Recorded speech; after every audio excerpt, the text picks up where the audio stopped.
Perkenalkan, nama saya Aldi Pramana Putra dengan NIM 2201860872.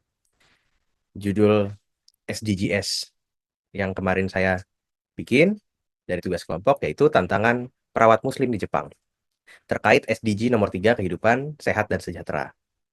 Terkait fenomena perawat muslim di Jepang, adanya kesenjangan akses dan peluang dalam perawat muslim di Jepang sebagai kelompok minoritas mengalami kesulitan dalam mengakses layanan dan peluang serta dengan penduduk non-muslim.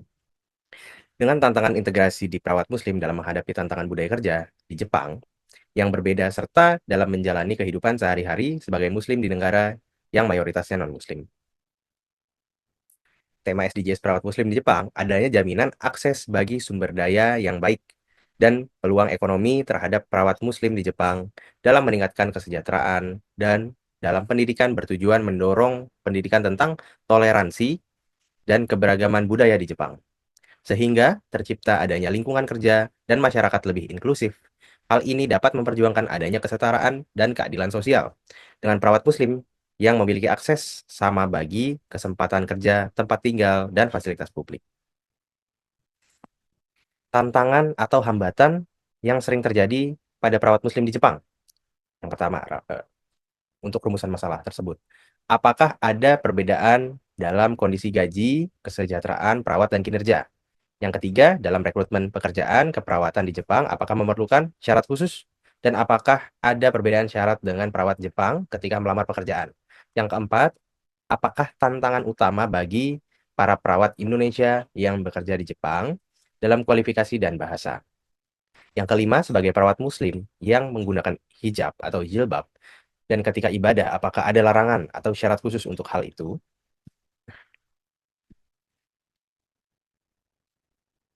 Penjelasan bagaimana proyek dimulai, seperti tahap perencanaan, pengumpulan data, pelaksanaan kegiatan, contohnya observasi, FGD, wawancara, serta analisis data.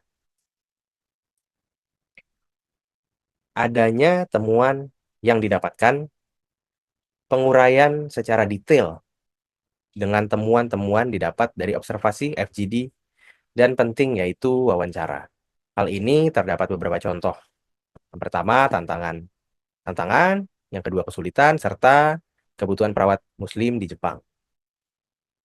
Untuk solusi tersebut, yang ditemukan diantaranya dengan program pelatihan dalam meningkatkan kemampuan perawat muslim di dalam berkomunikasi dengan rekan kerja dan pasien.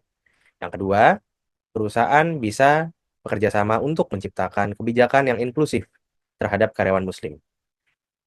Yang ketiga, terbentuknya jaringan dukungan untuk perawat muslim di Jepang. Yang keempat, meningkatnya akses untuk makanan halal dan tempat ibadah. Yang kelima, program edukasi dalam meningkatkan kesadaran dan toleransi bagi umat muslim di Jepang. Setelah melakukan wawancara dengan narasumber Kak Redi Antoni, saya dan teman-teman mendapatkan banyak wawasan dan pelajaran baru yang berharga mengenai tantangan para perawat muslim yang bekerja di Jepang.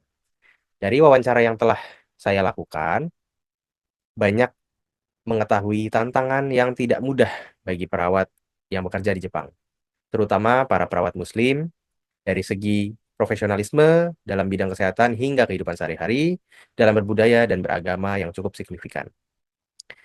Melalui wawancara dan riset ini, saya juga menyadari bahwa tidak hanya tantangan teknis yang mereka hadapi, namun isu terkait dengan pasien dan pekerja Jepang yang tidak mengetahui atau memahami prinsip-prinsip mengenai Islam, menjadikan mereka untuk lebih banyak menjelaskan dan memberi pengertian untuk saling menghormati dan menghargai dengan adanya perbedaan yang ada.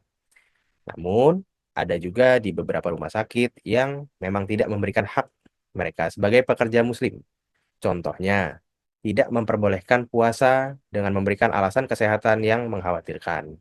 Dan ada juga beberapa rumah sakit yang tidak memperbolehkan para perawat wanita menggunakan jilbab karena ditakutkan akan mempengaruhi gerak saat bekerja. Namun, dengan adanya komunitas IPMI, ini mereka para perawat muslim yang tidak mendapatkan hak mereka dalam bekerja sehingga dapat disampaikan kepada pihak pemerintahan yang ada di Indonesia maupun di Jepang. Secara keseluruhan, kegiatan wawancara ini memperdalam pemahaman saya mengenai tantangan yang dihadapi oleh para Muslim yang bekerja maupun menetap di negara yang minoritas non-Muslim. Selain itu, juga saya menyadari pentingnya peran kebijakan dalam mendukung hak-hak pekerja tidak membeda-bedakan dari segi agama, budaya, dan peran mendapatkan hak diri. Dalam kesimpulan tersebut, permasalahan perawat asing dalam menghadapi keterbatasan bahasa dan sistem keperawatan di Jepang merupakan salah satu keterbatasan utama.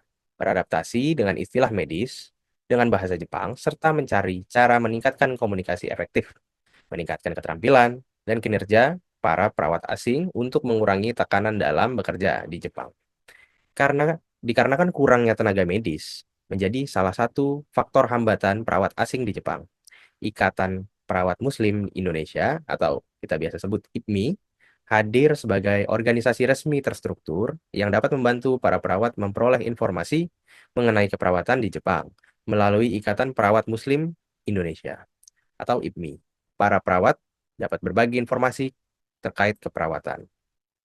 Berdasarkan permasalahan dan hambatan yang terjadi terhadap perawat, salah satu hal yang dapat ditingkatkan dan sekiranya dapat membantu para perawat yang bekerja di Jepang adalah bantuan penyediaan program pelatihan khusus bahasa Jepang untuk para tenaga medis, penyediaan program dukungan dalam meningkatkan keterampilan tenaga medis khusus, meningkatkan penyebaran informasi, rekrutmen tenaga medis asing agar dapat mengurangi tekanan kerja yang disebabkan oleh kekurangannya tenaga medis di Jepang. Dengan informasi ini diharapkan dapat tercipta lingkungan kerja tenaga medis yang lebih cepat beradaptasi, mengurangi hambatan-hambatan yang terjadi dengan komunikasi lebih efektif sehingga dapat meningkatkan kualitas pelayanan kesehatan secara keseluruhan. Itu saja hasil yang dapat saya sampaikan terkait tugas kelompok yang lalu. Terima kasih.